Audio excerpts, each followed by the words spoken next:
Hello नमस्कार सबैजना मेरो साथीहरूलाई। आज चाहिँ म ट्याक्सीमा चढेर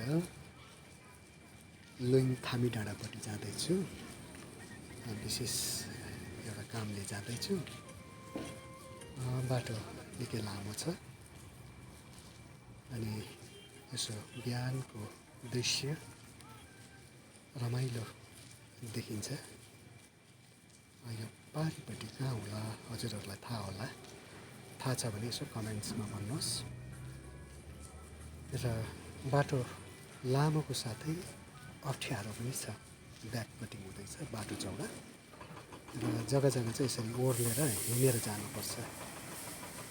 अनि यहाँ अगाडि हाम्रो साथीहरू, पण्डालको साथीहरू पनि छ। उहाँहरू सँगसँगै म पनि जाँदैछु। पुरा अप्ठ्यारो छ, हिँड्नुपर्छ। यहाँ चाहिँ माथिबाट ढुङ्गा आएर लडेर लाग्ने पनि डर छ। ब्रेकरहरूले चाहिँ यहाँनिर ढुङ्गा फोर्दैछ, कोही बेला चोइटा उछिटेर लाग्ने पनि सम्भावना छ। र पनि हामी जोगिँदै उँभो हेर्दै जाँदैछौँ। अनि टक्कै अब यो भिर काटेर चाहिँ हामी बल्ल यो पारिपट्टि हामी आइपुग्यौँ।